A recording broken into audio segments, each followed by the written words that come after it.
It was 10 p.m., 2 weeks before Christmas. The house was quiet, the kind of quiet that feels padded. Pine from the tree, the dog asleep.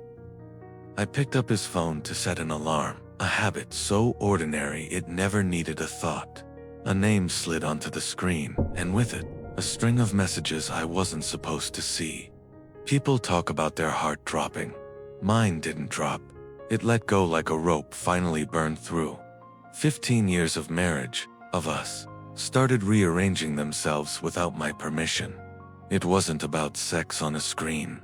It was connection jokes I wasn't in on, comfort I hadn't felt in years. The best parts of him poured out to someone who wasn't me. I remember the sound the phone made when it hit the floor. I remember his face, open, ruined. I remember realizing the worst part wasn't that he loved someone else. It was that he'd found a version of himself he didn't show me anymore. This is not a neat story. No quick forgiveness. No movie montage. This is the night our first marriage died, and the slow, stubborn work of building another one from the ashes. And yes, the affair is the reason we're still here. I'll tell you how that's possible. The night it happened, our living room looked like an ad for peace. Soft lights on the tree, a candle trying too hard, the soft tick of the thermostat. He'd just zipped his ridiculous silver puffer, the one with the huge quilted panels, before taking the dog out. I teased him about it every winter. That detail still lives in my brain, because grief is petty like that. It remembers the jacket. I wasn't snooping. I was setting an alarm. And then the screen lit up. A name I didn't recognize. A preview that made no sense. A swipe. A thread. Inside jokes lined up like little doors I didn't have keys to. Confessions that should have been ours. Encouragement he never seemed to have energy to offer me.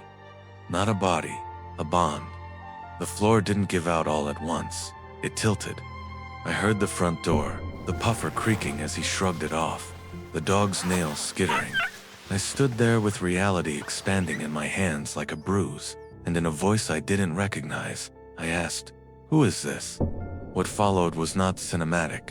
It was messy, hot, and deeply human. I yelled. He begged. I said things you can't put back in your mouth once they're said. The phone met the floor. We sat opposite each other at the edge of the couch, like strangers sharing a bus stop in a storm. And I thought, have I been asleep for years? From the outside, we were the couple people pointed to.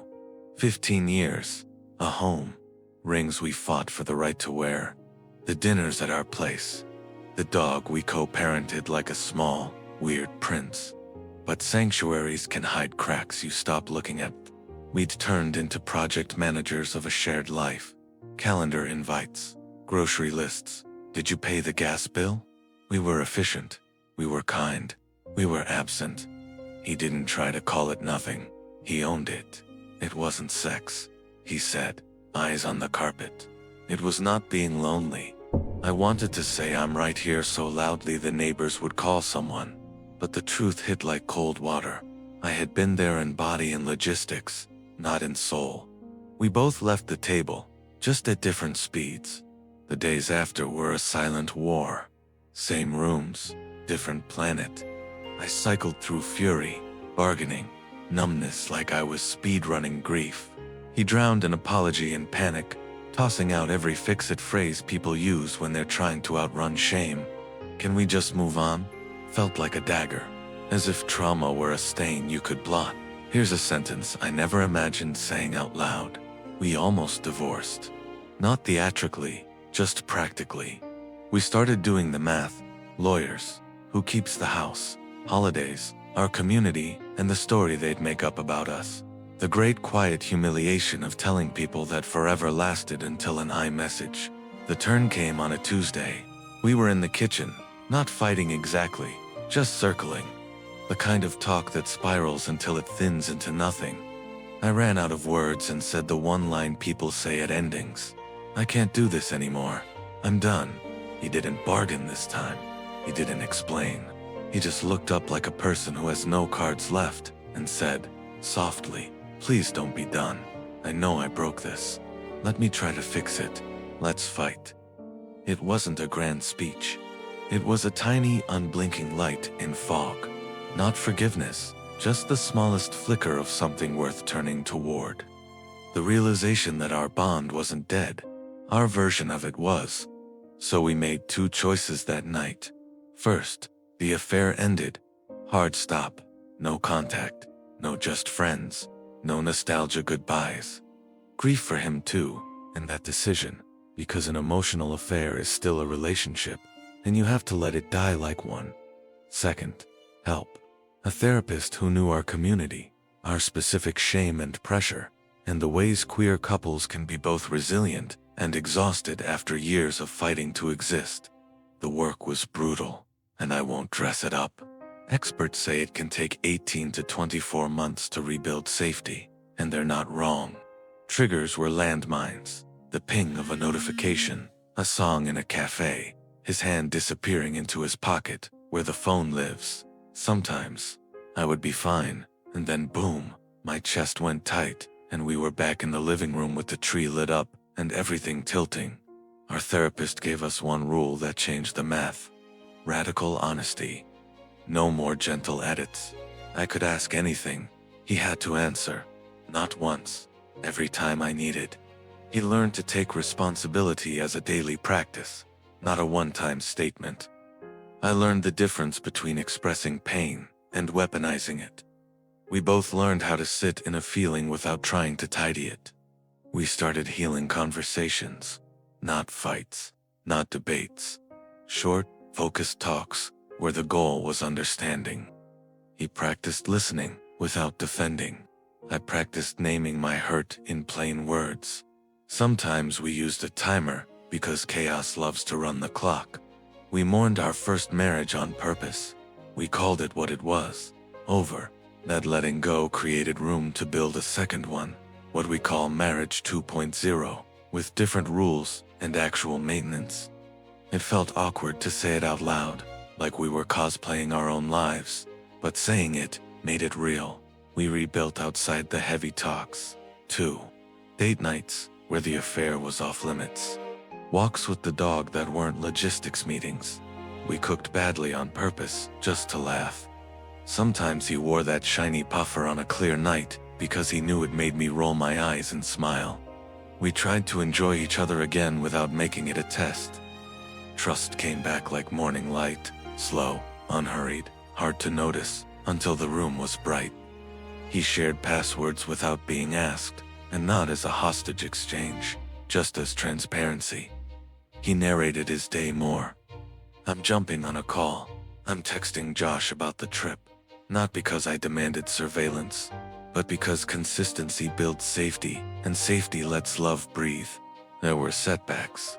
There were nights I slept in the guest room for no reason I could articulate except a buzzing under my skin. There were days he misread my quiet as punishment, and I misread his cheerfulness as avoidance. The difference between then and now is what we did next. No hiding, no guessing.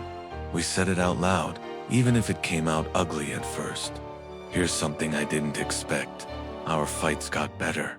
Not calmer, clearer. We stopped trying to win. We started trying to understand the wound under the words. We learned to apologize for impact, rather than defend intent. We learned that repair is a verb you do, not a speech you give. I also had to face my part, not in the betrayal, but in the distance that made betrayal seem like oxygen to a starving plant. I had been tired. I had been proud of our efficiency. I had traded mystery for control, curiosity for confidence. It's not a confession I make to let him off the hook. It's how I stepped back into the story as a co-author. If you're waiting for a single redemption moment, there wasn't one. There were hundreds of small ones. The day he asked, unprompted, "Is today a hard trigger day for you?" The night I realized his phone could sit face down on the table, and I didn't need to flip it. The morning we laughed at a dumb meme together, and it felt like a window cracked open in a stuffy house. Our marriage now isn't what it was, and I'm grateful for that. The old version ran on assumptions and autopilot. This one runs on intentional communication and the humility of people who know what neglect can cost. We check in, we say the quiet things sooner. We do not wait for winter to fix a summer problem. The affair was the most destructive thing that ever happened to us. It nearly ended everything. But it also forced the question we had avoided.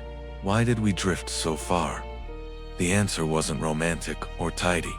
It was a handful of daily choices, most of them small. The rebuild was the same, small choices, made over and over, until the shape of us changed. If you're in the dark place, barely breathing, counting minutes, wondering if you'll ever trust anything again, I won't promise you happy. I will promise you possible. Healing happens in layers. Your pain is real. Your pace is yours. If both of you are all in, there is a path. If one of you isn't, there's still a path, just a different one. Our scar is part of our story now. It doesn't own the last chapter. If this landed for you, stay with us. I'm sharing the specific scripts and check-ins that helped rebuild us. And when you're ready, tell me in the comments, would you have stayed or chosen differently? I want to know how you feel, because what we're building here is a circle, not a stage. If you'd like more, I've shared other long-form audio stories in my Ko-fi library, each one with its own fracture and choice. Maybe one will walk out of the room with you. Wherever you go, I follow you there. Whatever you do, I'll be there for you. And I will be forever true, true to you.